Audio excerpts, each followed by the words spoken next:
Hi guys, Claudia here, and this video is about the 5th of May 1536. We're still on the iPad because my computer battery still needs to be changed, so hopefully the sound on this is okay. I'm going to make it as loud as possible, but I apologise if there's a difference in sound quality. I can't really help it because I'm on the iPad. So the historical records are quite interesting for the 5th of May because we have two arrests. We've got the arrests of Sir Thomas Wyatt, that some of you might have heard of, and we've also got a man called Sir Richard Page. Now some sources tell us that these arrests happened on the 8th of May, but the sources I've looked at seem to agree it's the 5th, and I'm personally going to go with the 5th.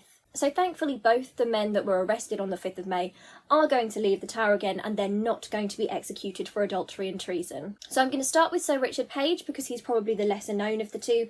I had to look him up because I hadn't really heard that much about him. So Sir Richard Page is a gentleman of the Privy Chamber. Of course, because historians are of the view that Anne was innocent, we have to wonder why each of these people were arrested and what the reasoning was behind that. Now with Richard Page, it seems to be that he was working with Sir Nicholas Carew.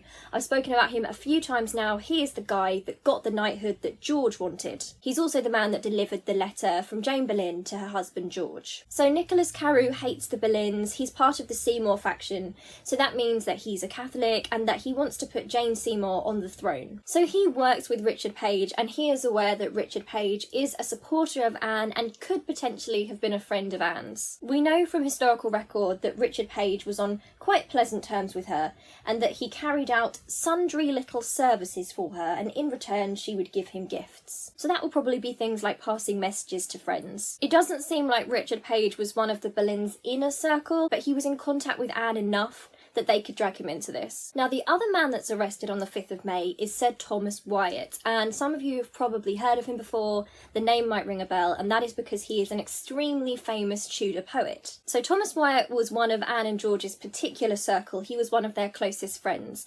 Not a lot of people know this, but George Boleyn was also one of the main Tudor court poets. So the three most talented poets of Henry VIII's court were considered to be Thomas Wyatt, George Boleyn and Henry Howard. Now we still have poems today from Thomas Wyatt and from Henry Howard, but unfortunately we don't have anything from George Boleyn, at least not that has his name. As with Anne, it seems that after their deaths, after their executions, all positive trace of them was got rid of by the king. So it could be that we still have poems from George, but they're under the name Anon now, or perhaps one of his friends would have taken his poems and put their name to it, but there's no way that we can know which poems are his, unfortunately. Because Anne and George's group of friends were particularly creative, they were into music, they wrote lyrics, they wrote poetry. And something I love about Anne and George's relationship, which has come down to us through the years despite the erasure of a lot of the positive aspects of their relationship, is that she bigs George up when she's in the Tower. So when she's in the Tower, when she's being held captive, Anne asks about the other prisoners and asks if they are going to have to make their own beds. So she uses a pun here and she says they should make their pallets as they make their ballots, which basically means they should make their beds as they make their ballots. That sounds pretty weird to us, but to them that was kind of Tudor witty banter. And then says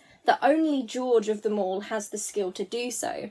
And she actually has to be reminded at this point that Thomas Wyatt also is equally as skilled at poetry. So clearly to Anne, nobody writes poetry as well as George, and she wants everyone to know what a great poet he is. So it's interesting that Thomas Wyatt doesn't end up executed, because he is someone that we do think was in love with Anne. So we have some interesting writings from his grandson, which speaks about him being in love with Anne. Apparently Thomas Wyatt fell in love with Anne at first sight when she came to the English court in 1522 from France. And this is quite likely because in a lot of his poetry, which we still have today, he does seem to refer to a figure that is likely Anne. So I'm going to read you his poem, Whoso list to hunt. Whoso list to hunt, I know where is an hind, but as for me, alas, I may no more. The vain travail hath wearied me so sore, I am of them that furthest come behind, yet may I by no means my wearied mind draw from the deer, but as she fleeth afore, fainting I follow, I leave off therefore. Since in a net I seek to hold the wind, who list her hunt, I put him out of doubt.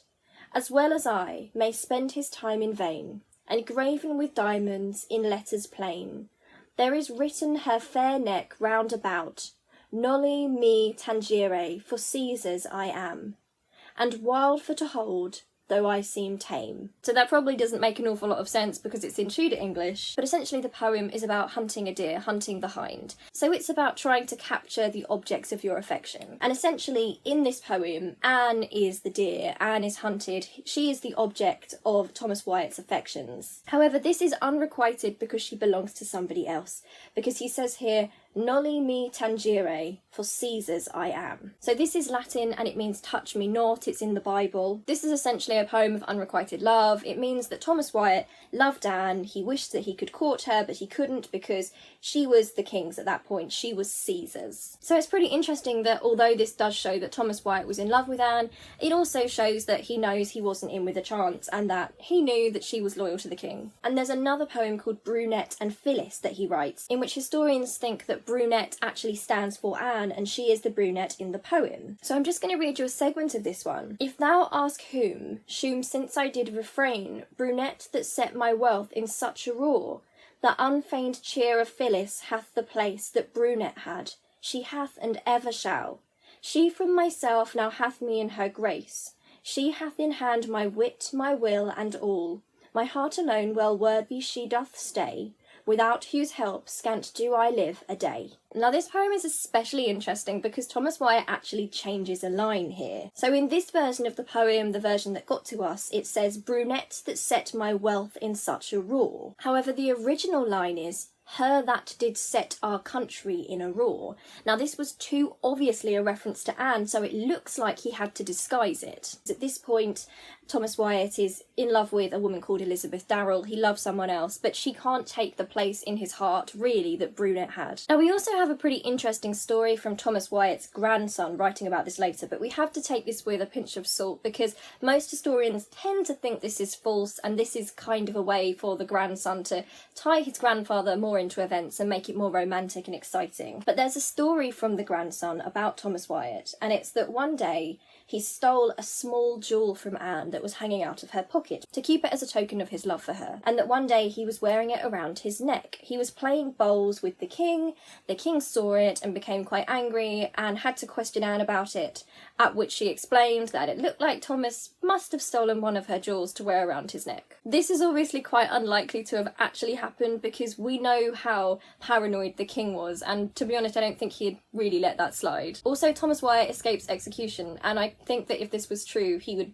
definitely be on that list. Now for some reason the Spanish Chronicle, which actually gets quite a few of the events wrong judging by sources, seems to think that Thomas Wyatt was arrested on the 1st of May, on May Day, but most historical sources don't believe that. It's more likely that he was lying low because most of his friends have been taken in and arrested and he would have been terrified. This is an extremely traumatic event for him because these are his group of immediate friends. I think we can safely assume that he was in love with Anne at some point and that George was one of his friends. They would write poetry together, so this is very uncomfortably close for Thomas Wyatt.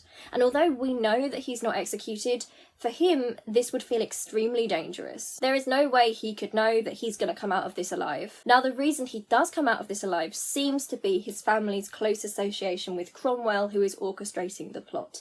But that is a story for another day. Thank you for watching. I will see you tomorrow where we will talk about the 6th of May. Right, love you loads and I'll see you really soon. Bye!